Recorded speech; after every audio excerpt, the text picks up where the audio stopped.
Hi friends, எல்லோரும் எப்படி இருக்கீங்க? நல்லா இருக்கீங்களா? நான் இன்றைக்கி ஒரு டிஃப்ரெண்ட்டான அதுவும் டேஸ்ட்டான பொங்கல் எப்படி பண்ணுறேன்னு வீடியோ போடுறேன் பாருங்கள். தேவையான பொருள் பார்த்திங்கன்னா, ஒரு கப்பை பச்சரிசி எடுத்து வச்சுக்கிறேன். அதே கப்பில் அரை கப்பு அளவுக்கு பாசிப்பருப்பு எடுத்து வச்சுக்கிறேன்.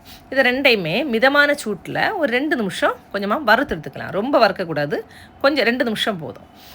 வறுத்து அதை ஒரு பவுலில் எடுத்துக்கலாம். இதில் கொஞ்சமாக தண்ணி ஊற்றி அந்த அரிசியை நல்லா வாஷ் பண்ணுவோம். ஏன்னா நம்ம கழுகாமல் தான் வறுத்துருக்கோம், சரி? அதனால் இப்போ நல்லா அதை வாஷ் பண்ணி எடுத்துக்கலாம். இப்போ ஒரு சின்ன அளவுக்கு ஒரு இஞ்சி எடுத்து அதையும் குட்டி குட்டி பீஸாக கட் பண்ணி ஒரு பச்சை மிளகாயும் கட் பண்ணி வச்சுக்கிறேன்.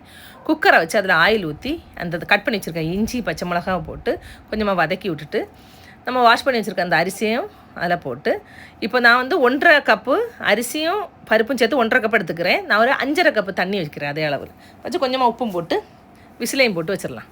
ஒரு 4 விசில் வந்தோடனே குக்கரை ஆஃப் பண்ணிவிட்டு அதை ஓப்பன் பண்ணி பார்த்தோம்னா அரிசி நல்லா குழஞ்சிருக்குங்க. இந்த ஸ்டேஜ் தான் வேணும், சரியா? நல்லா குழஞ்சிருந்தால் தான் பொங்கலுக்கு டேஸ்ட்டாக இருக்கும்.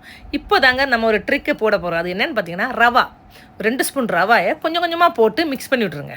மிக்ஸ் பண்ணிவிட்டு அது நல்லா வெந்ததும் கொஞ்சமாக பெருங்காயத்தூள் போட்டு அதையும் நல்லா கிளறி விட்ருவோம். இப்போ லாஸ்ட்டாக நல்லா வெந்து குக்கான பிறகு லைட்டாக கொஞ்சமாக மஞ்சள் பொடி சேர்த்துருவோம்.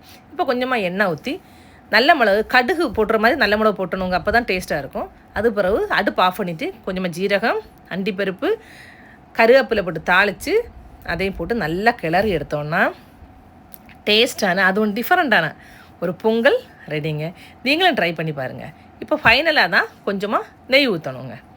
முதல்ல எண்ணெயில் தான் தாளிக்கணும். ஃபைனலாக கொஞ்சமாக நெய் ஊற்றினா பொங்கல் இனியும் டேஸ்ட்டாக இருக்குங்க. நீங்களும் ட்ரை பண்ணி பாருங்கள். ட்ரை பண்ணி பார்த்துட்டு என்னோடய பொங்கல் உங்களுக்கு பிடிச்சிருந்துன்னா என்னோடய வீடியோவுக்கு ஒரு லைக் அண்ட் சப்போர்ட் பண்ணுங்கள்.